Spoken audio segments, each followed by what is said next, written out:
de volta ao vivo. Muito obrigada pela sua audiência, pela sua participação. Agora com Ciro Gomes. Foi governador, foi ministro, foi prefeito, tem 30 anos, pelo menos, né? Na vida pública.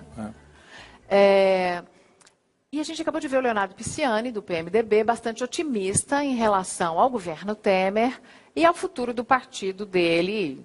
Se tiver alguma complicação, que se investigue e a pessoa se defenda.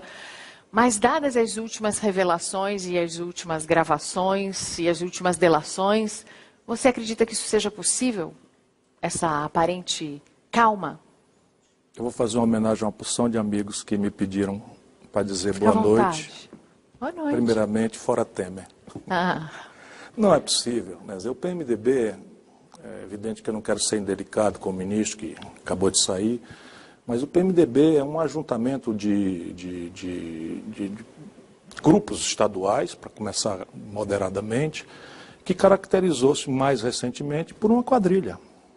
Tem muita gente boa, tem muita gente séria, muita gente patriótica, mas os que tomaram conta da estrutura, da burocracia, do comando mesmo do PMDB, é uma quadrilha de salteadores. Essa noite, com a informação de que o dinheiro, 70 milhões da Transpetro, a revelação de Sérgio Machado, de que 70 milhões da Transpetro foram para Romero Jucá, Renan Calheiros, Sarney, isso está se aproximando muito do núcleo principal do PMDB. Olha, Mariana, eu conheço essa gente toda. E assim, alguns até me doem, porque eu tenho finezas com o presidente Sarney, que afinal de contas prestou um grande serviço ao país naquele momento delicado da morte do Tancredo Neves. Eu já estava ali na luta política brasileira, era deputado. A paciência dele foi importante para o amadurecimento da democracia do Brasil. E, portanto, eu quero pelo menos ele ressalvar aqui, pela idade, pela saúde, por uma série de questões, porque foi miseravelmente manipulado pelo Sérgio Machado, consta que foi gravado no hospital. Isso é uma coisa que me dá nojo, mesmo sendo eu, como tenho que ser, um crítico azedo. Mas essa trempe, né, que o Michel Temer é o chefe, na verdade o testa de ferro, ele nunca foi chefe de nada, ele é homem do Eduardo Cunha, que por sua vez repartia com grandes traumas, né, o comando com essa outra ala do PMDB, que é o Renan, o Romero Jucá, Eunício Oliveira. Isso é quadrilha, estou lhe dizendo. Eunício Oliveira, que é meu conterrâneo, né, eu tenho vergonha de dizer isso aqui, o Eunício Oliveira tem R$1 bilhão de contrato com a Petrobras. Só um contrato de uma empresa chamada Manchester, conseguido fraudulentamente, são R$300 milhões. Isso tudo é o que ainda será esclarecido se a seletividade do juiz Sérgio Moro não for uma mentira ou uma queixa do PT. Se o Moro for de fato severo, como eu acredito ainda hoje que será, não fica um. Você acredita que as investigações da Lava Jato vão além do PT? Não fica um, estou lhe dizendo. Essa quadrilha, né, repartiu com o PT, infelizmente, vamos de novo salvar, porque há vários PTs, né? Você tem muita gente boa, muita gente séria no PT, mas a hegemonia dessa aliança PT-PMDB é chafurdar na lama. Roubaram do Eduardo Cunha. O Lula entregou para ele Furnas. Depois a Dilma entregou para ele uma vice-presidência da Caixa Econômica. Só numa propina, numa obra dessas do Rio de Janeiro, do Porto Maravilha, está provado já, do FIFGTS, 52 milhões de reais de propina para Eduardo Cunha. Ele circulou nas contas dele, já descobertas, fora as que não se descobriram ainda, 411 milhões de reais. Botou uns 20 milhões no bolso para a madame gastar com a Prada e com Louis Vuitton, Paris, Nova York, Londres, e o resto ele distribuiu com essa bandidagem toda, que hoje faz a maioria dele na Câmara. Você disse... Dói em mim bastante falar isso. Você disse aqui, Michel Temer é o capitão do golpe. É o capitão do golpe. Na verdade, ele é um homem de Cunha e não o contrário. Você disse isso aqui, e ainda assim, o impeachment seguiu... Ele me processou, sabia? O Eduardo Cunha ou o Michel Temer? Michel Temer. O Eduardo Cunha me processou porque eu chamei de ladrão, pura e simplesmente. E a juíza me absolveu, ele apelou para o Tribunal do Distrito e ao Supremo, e me absolveram, os três. Mas o Michel Temer, como bom canalha, não me processou por calúnia, me processou por dano moral. Porque na calúnia você tem direito de provar. E eu posso provar que ele é homem do Eduardo Cunha. E digo de novo, faça uma pesquisa, a imprensa brasileira, faça uma pesquisa da quantidade de medidas provisórias que ele, Michel Temer, como presidente da Câmara, entregou para o Eduardo Cunha relatar, e em quantas dessas o Eduardo Cunha enxertou emendas para atender interesses locais, particulares, na custa da propina. Por exemplo, o Grupo Libra botou dinheiro na conta da Madame. O Grupo Libra botou 591 mil reais na conta da Cláudia Cruz. Da Madame, exatamente. Ele nem para poupar a família, como um bom calhorda, né? Nem isso ele foi capaz de fazer. O Michel Temer tem um filho com 7 anos, e isso não necessariamente é ilegal, mas ele precisa explicar. O menino tem 2 milhões de reais de patrimônio imobiliário numa zona nobre de São Paulo. Registrado no cartório, 2 milhões de reais. Antecipação da herança. Ok, então prove a origem do dinheiro. Simples, né? Um imóvel que se valorizou muito. É possível. Não foi o que eu vi nada explicado. Mauro, perguntas do público para Ciro Gomes. As pessoas perguntam o seguinte, é notório que você pretende ser candidato a presidente da República, existe essa possibilidade de ser candidato à presidência da República em 2018. E aí, vários internautas perguntando o seguinte, como governar tendo um Congresso assim, como o nosso?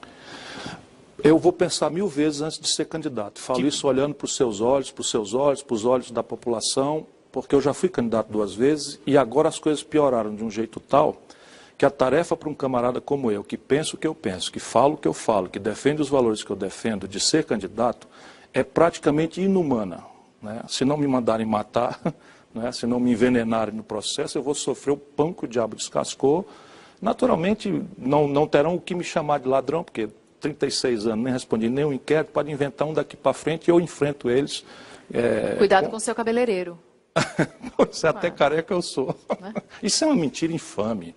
Ela está mencionando uma história absolutamente enojante. Conseguiram fazer uma ligação entre o pagamento ao cabeleireiro Celso Camura, o cabeleireiro não conseguiram fazer ligação nenhuma. Só o jornal o Globo, o jornalista Merval Pereira, escreveu este absurdo que em qualquer imprensa de quinta categoria não faria isso. Eu acho o seguinte, você não precisa de dinheiro de propina milionária para pagar cabeleireiro. Se o presidente do Brasil for corrupto, não é um cabeleireiro o sintoma.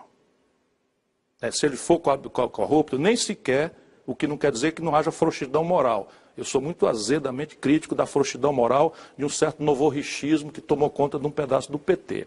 Né? Inclusive, esse negócio de cabeleireiro podia perfeitamente ser dispensado. Usar um bom cabeleireiro de Brasília já seria de bom tamanho. Ok, está tudo certo.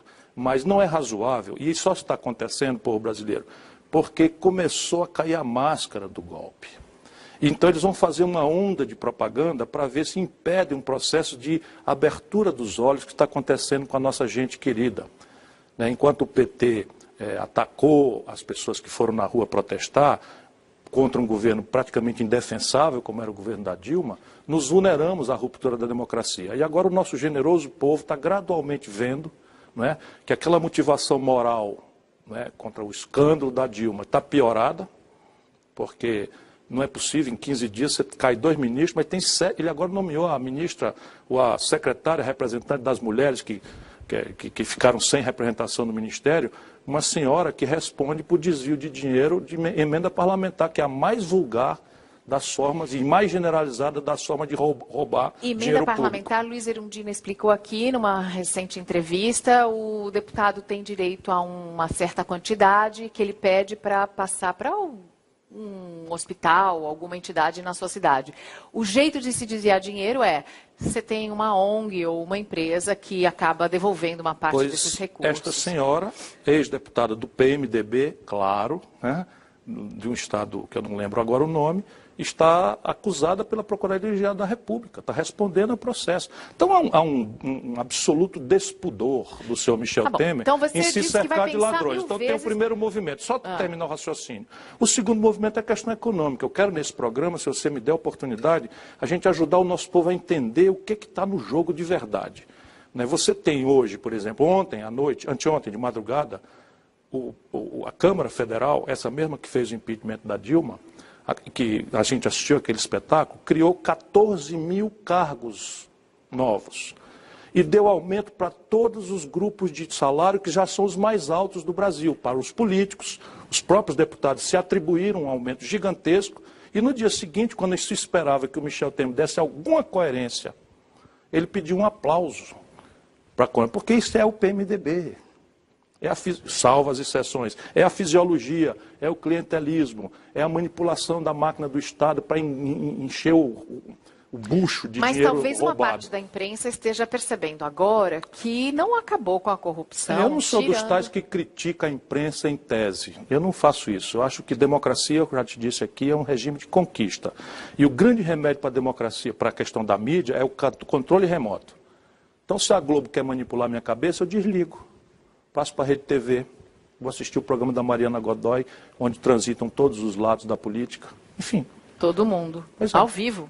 Falou, tá falado. Falou, tá falado. Agora, Ciro, você disse que vai pensar 1000 vezes antes de se candidatar. Então, qual é a opção? Por exemplo, alguém que vai fazer o quê? Vai pegar em armas?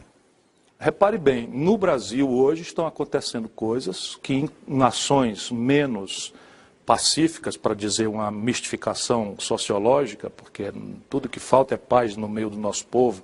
Ainda ontem mataram um garoto de 10 anos aqui, outro dia um policial, um coronel covarde, com mais 2 covardes, esganaram uma senhora, uma moça, em plena Avenida Paulista. Então, mas há uma lógica de pacifismo, ou de aparvalhamento, vamos optar aí, ou que o nosso povo está desconfiado, não sabe mais em quem acreditar, a sensação é de que todo mundo é ladrão, todo mundo é pilantra, que não vale mais sequer acreditar na linguagem mesma da democracia que é a política. Em outros países isso aí já era causa bastante para rolar uma mão de bala, sem dúvida. Sem dúvida. Estamos falando de coisa concreta. Falando de coisa concreta, esses caras querem destruir. E é motivo para uma intervenção? Por exemplo? Militar? Sim. Em nenhuma circunstância. Militar não tem nada a ver com isso. Militar é para cuidar das fronteiras do Brasil contra os nossos inimigos externos. Ponto. Talvez nossos inimigos externos estejam mais internos do que a gente pensa. Não, os inimigos externos, evidentemente, os potenciais inimigos externos estão agindo. O Michel Temer tem uma suspeição que ele não sequer comentou de que é colaborador da CIA, que é o órgão de inteligência norte-americano. Pelo menos saiu nesse escândalo do Wikileaks, e esse jornalista, que não é propriamente um responsável, o Greenwald, Glenn Greenwald, um jornalista acusou, e eu não vi sequer uma declaração. Ele Ciro, não rebateu. Principalmente com as gravações. É disso que se trata. É a Petrobras, é o petróleo. Nós acabamos de fazer 1 milhão de barris de pré-sal num dia. Seguindo esse raciocínio... Saiu esse... E o Calhorda, Petrobras, que foi nomeado para alienar a Petrobras... Pedro Parente. Eu não quero nem, porque era meu amigo, já vou perder outro aqui. Foi lá dizer, na hora da posse dele, que a Petrobras não tem sentido de ficar nem com a lei de partilha, que eu ajudei a fazer, que é muito moderada, que reserva 30% para se associar a Petrobras com os empreendedores internacionais, que nós não espancamos, e pior, disse que tem que ser revogada a legislação de conteúdo nacional. O Brasil tem um buraco em ciência e tecnologia, Mariana, de 7 bilhões de dólares em royalties. E um dos lugares que nós temos protagonismo global é em toda a cadeia petroquímica, onde nós podemos desenvolver uma coisa emancipadora da sociedade brasileira, por onde nosso povo pode sair da pobreza, da miséria, e esses caras querem revogar isso. As riquezas do Brasil fiquem para os brasileiros, mas se as empresas que exploram essas riquezas são um lugar para políticas de toma lá da cá, não é melhor que elas sejam privatizadas? Em nenhuma circunstância. É melhor que a gente bote na cadeia quem fez errado. E pare de conversar fiado. Aliás, está na hora da justiça botar alguém na cadeia. Dos políticos, que eu estou falando. Porque os diretores da Petrobras têm um bocado na cadeia já. A propósito, Ciro, esse começo de governo Temer, principalmente com as gravações do Sérgio Machado, deu margem a uma narrativa de que o impeachment foi uma espécie de acordão para abafar a Operação Lava Jato. Você concorda com essa narrativa ou você acha que tem algo mais além disso? Mas tem... Eu vou pedir para colocar aqui no telão algumas das frases que saíram dessas gravações do Sérgio Machado, falando que tem que parar essa sangria, que tem que fazer... Eu sou do ramo, certo? Eu conheço eles todos. O Sérgio Machado eu conheço há 30 anos, o Sarney eu conheço há 35 anos, eu era prefeito, o Sérgio Machado coordenou minha campanha de prefeito em Fortaleza. Eu conheço o Renan desde os movimentos do estudantil, da Uni, enfim, conheço todos muito bem. E lá em Brasília, a gente sabe todo mundo quem rouba onde, como e como. Vive de segredo de Polichinelo e a nossa grande mídia escolhe as ocasiões, as oportunidades. Mas o